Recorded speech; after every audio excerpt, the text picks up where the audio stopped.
श्रीमद् भागवत गीता सार कथा। इस भागवत गीता सार कथा में सुख दुख का वर्णन किया गया है। इस भागवत गीता में मानव के लिए हर अच्छे और बुरे कर्मों का वर्णन दिया गया है। दोस्तों, आप सभी चैनल को सब्सक्राइब लाइक करते हैं, जिसमें आप लोगों को कुछ नहीं मिलता, पर इस चैनल पर जीने की राह और ज्ञान भरी बातें मिलती है। तो आपसे निवेदन है कि हमारे चैनल को आप सब सपोर्ट करें और हौसला दें कि हम आप लोगों के लिए अच्छा ज्ञान, अच्छी बातें और अच्छे राह पर चलने के लिए अच्छा ज्ञान आप सबके लिए पहुंचाता रहूं। नमस्कार मित्रों, आप सबका हमारे चैनल पर स्वागत है। दोस्तों, इस चैनल पर सारे वेदों का ज्ञान मिलेगा।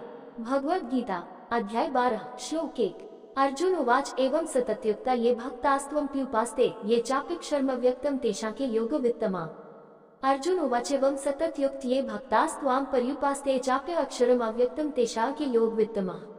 अर्जुन उवाच, अर्जुन ने कहा, एवं इस प्रकार सतत दृढ़ता पूर्वक युक्ता समर्पित ये उन भक्तों त्वाम तुम पर्युपास्ते पूजते हो, ये उच्च तथा अपि भी अक्षरम अविनाशी अव्यक्तम निराकार ब्रह्म तेषां उनमें से के जो योग वित्तमा योग में अधिक परिपूर्ण है।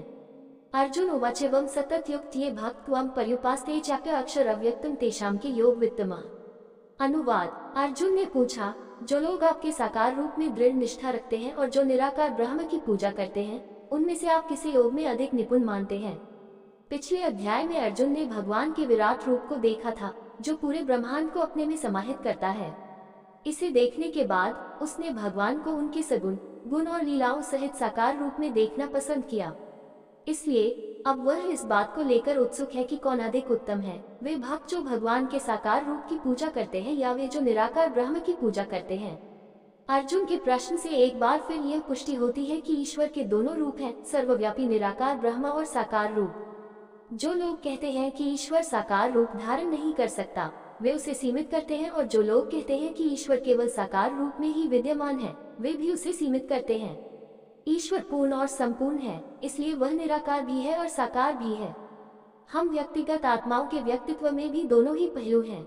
आत्मा निराकार है और फिर भी इसने एक बार नहीं बल्कि अनगिनत बार, अनगिनत पिछले जन्मों में शरीर धारण किया है। यदि हम छोटी छोटी आत्माओं में साकार रूप धारण करने की क्षमता है, तो क्या सर्वशक्तिमान ईश्वर जब चाहे तब साकार रूप धारण नहीं कर सकते। ज्ञान योग के महान प्रणेता जगत गुरु शंकराचार्य ने भी कहा है, मूर्तम च मूर्तम द्वे ब्राह्मणो रूपे इत्युपनिषत्तयो वध्वो भक्तो भगवदुपादिष्टो क्लेशाद क्लेशाद वा मुक्ति स्यादेरत्यो मध्ये। परम सत्ता सगुण और निराकार दोनों है। आध्यात्मिक पथ के साधक भी दो प्रकार के होते हैं, निराकार ब्रह्म के भक्त और साकार रूप के भक्त। लेकिन निराकार की पूजा का मार्ग बहुत कठिन है। भगवद गीता अध्याय 12 श्लोक 2। भगवान श्री उवाच मैं आवेश्य मनो ये मां नित्ययुक्त उपास्ते श्रद्धया पर्योपेतस्ते में युक्तात्मा माता। श्री भगवान उवाच में आवेश्य मनो ये मां नित्ययुक्त उपास्ते श्रद्धया पर्योपेतस्ते में युक्तात्मा मतः। श्री भगवान उवाच, भगवान ने कहा, मैं मुझ पर आवश्यक मन को लगाओ, मान को, ये उन लोगों को मां मुझ में नित्य युक्ता सदैव लगे हुए उपस्थित पूजा करो, श्रद्धाया श्रद्धा पूर्वक पर्याप्त सर्वोत्तम उपेता संपन्न ती उन्हें मैं मुझसे युक्तम योग में सर्वोच्च स्थित मता मैं मानता हूँ।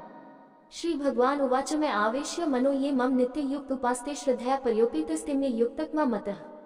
अनुवाद। भगवान ने कहा, जो लोग मुझ में अपना मन स्थिर करते हैं और सदैव दृढ़ विश्वास के साथ मेरी भक्ति में लगे रहते हैं, मैं उन्हें सर्वश्रेष्ठ योगी मानता हूँ।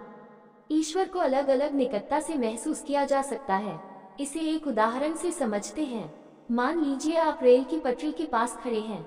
दूर से एक रेलगाड़ी आ रही है जिसकी हेडलाइट चमक रही है।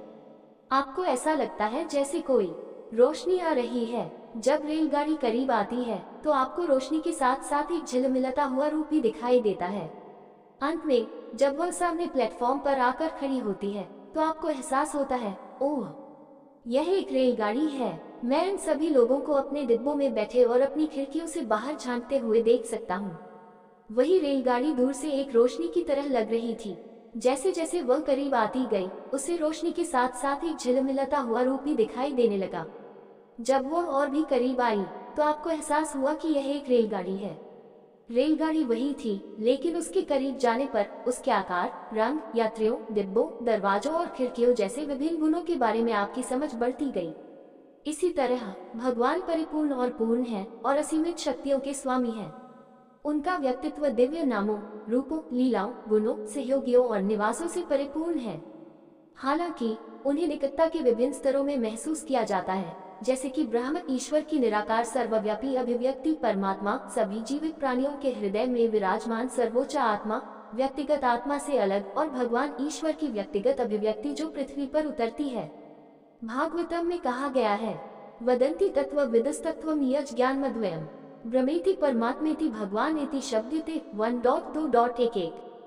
सत्य के ज्ञाताओं ने कहा है कि एक ही सर्वोच्च सत्ता है जो संसार में तीन तरह से प्रकट होती है, ब्रह्म, परमात्मा और भगवान। वे तीन अलग अलग भगवान नहीं हैं, बल्कि वे एक सर्वशक्तिमान ईश्वर की तीन अभिव्यक्तियां हैं। हालांकि उनके गुण अलग अलग हैं। ये वैसा ही है जैसे पानी, भाप और बर्फ सभी एक ही पदार्थ H2O अणुओं से बने हैं, लेकिन उनके भौतिक गुण अलग अलग हैं। अगर कोई प्यासा व्यक्ति पानी मांगे और हम उसे बर्फ दें, तो उससे प्यास नहीं बुझेगी। बर्फ और पानी दोनों एक ही पदार्थ हैं, लेकिन उनके भौतिक गुण अलग अलग हैं। इसी तरह ब्रह्म, परमात्मा और भगवान एक ही परमेश्वर की अभिव्यक्तियां हैं, लेकिन उनके गुण अलग अलग हैं।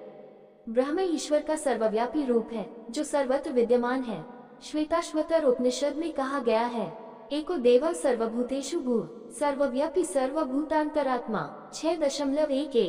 केवल एक ही सर्वोच्च सत्ता है, वह हर चीज और हर किसी में विराजमान है। भगवान के इस सर्वव्यापी पहलू को ब्रह्म कहा जाता है। यह शाश्वतता, ज्ञान और आनंद से भरा हुआ है। हालांकि इस पहलू में भगवान अपने अनंत गुणों, मोहक व्यक्तिगत सौंदर्य और मधुर लीलाओं को प्रकट नहीं करते हैं। वह एक दिव्य प्रकाश की तरह है जो निर्गुण, बिना गुणों के, निर्विशेष, बिना विशेषताओं के, निराकार, बिना आकार के है। जो लोग ज्ञान योग के मार्ग पर चलते हैं, वे ईश्वर के इस स्वरूप की पूजा करते हैं। ये ईश्वर का एक निराकार प्रकाश के रूप में दूर से अनुभव किया जाने वाला अनुभव है, ठीक वैसे ही जैसे दूर से आने वाली रेलगाड़ी प्रकाश के रूप में दिखाई देती है। परमात्मा भगवान का वह रूप है जो हर किसी के हृदय में विराजमान है। श्लोक 18.61 में श्री कृष्ण कहते हैं, हे अर्जुन, परमेश्वर सभी जीवों के हृदय में निवास करते हैं। वे अपने कर्मों के अनुसार उन आत्माओं के भ्रमण का मार्गदर्शन करते हैं जो भौतिक ऊर्जा से बनी मशीन पर विराजमान है। हमारे भीतर निवास करते हुए भगवान हमारे सभी विचारों और कार्यों को नोट करते हैं, उनका लेखा जोखा रखते हैं और उचित समय पर परिणाम देते हैं। हम भूल सकते हैं कि हमने क्या किया है, लेकिन भगवान नहीं भूलते। वे हमारे जन्म से लेकर अब तक के हर विचार, शब्द और कर्म को याद रखते हैं, और केवल इसी जीवन में ही नहीं, अनंत जन्मों में हम जहाँ भी गए, भगवान हमारे साथ गए। वे ऐसे मित्र हैं जो हमें एक क्षण के लिए भी नहीं छोड़ते। हमारे भीतर निवास करने वाले भगवान का ये रूप ही परमात्मा है। योग दर्शन में पतंजलि द्वारा बताए गए अष्टांग योग का मार्ग भीतर बैठे ईश्वर को पाने का प्रयास करता है तथा परमात्मा की प्राप्ति की ओर ले जाता है। जिस प्रकार दूर से प्रकाश के रूप में दिखाई देने वाली रेलगाड़ी पास आने पर टिमटिमाती हुई दिखाई देती है, उसी प्रकार परमात्मा के रूप में परम सत्ता की प्राप्ति ब्रह्म से भी अधिक निकट की अनुभूति है।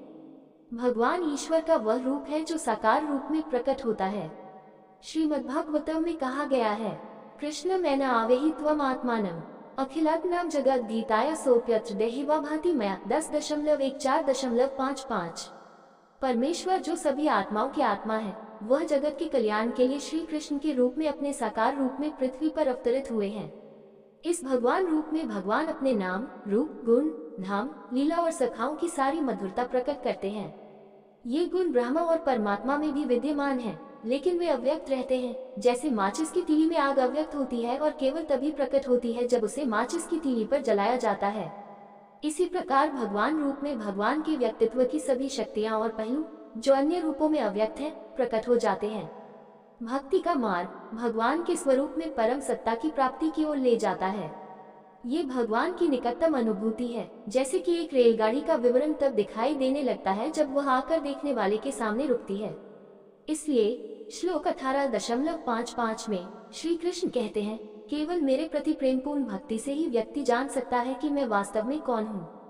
इस प्रकार श्री कृष्ण अर्जुन के प्रश्न का उत्तर यह स्पष्ट करके देते हैं कि वे अपने साकार रूप के भक्त को सर्वोच्च योगी मानते हैं।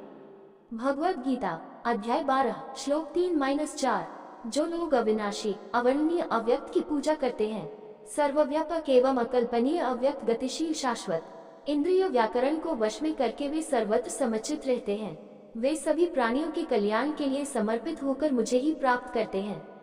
ये जो आप लेकिन अक्षरम अविनाशी, अनिर्दिष्ट अनिर्दिष्ट, अव्यक्तम अव्यक्त, पर्युपेस्त पूजन करना, सर्वत्र गम, सर्वव्यापी, अकल्पनीय अकल्पनीय, एफ और कूटस्थम, अपरिवर्तित, अचलम अचल, ध्रुवम शाश्वत, साक्याम्य वश में करके, इंद्रिय ग्रामम सभी इंद्रियों को हर जगह समबुद्धया समान बुद्धि तेवे प्रप्नुवंती प्राप्त करना, मैं मुझे ईव निश्चित रूप से सर्वभूत हित सभी जीवित प्राणियों के कल्याण के लिए रतालीन।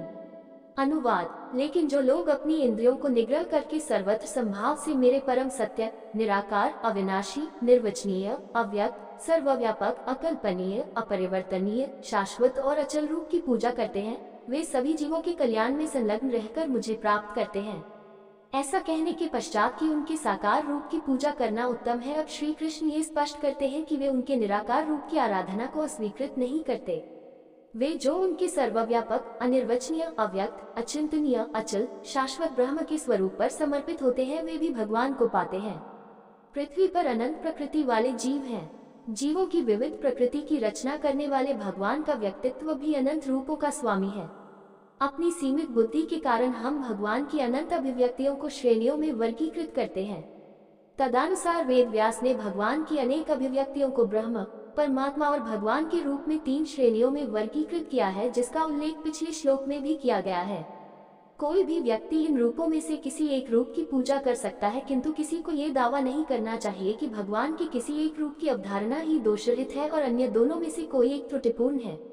श्लोक 4.11 में श्री कृष्ण ने कहा था कि जिस प्रकार से लोग मेरे प्रति समर्पित होते हैं, मैं उन्हें उसी प्रकार प्रतिफल प्रदान करता हूँ। हे पृथा पुत्र, सभी लोग किसी न किसी प्रकार से मेरे मार्ग का अनुसरण करते हैं।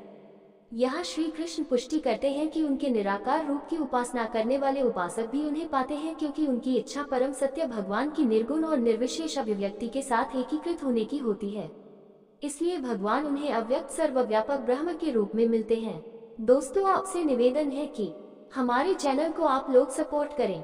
वीडियो अच्छा लगा हो तो लाइक, शेयर, सब्सक्राइब जरूर करें। धन्यवाद।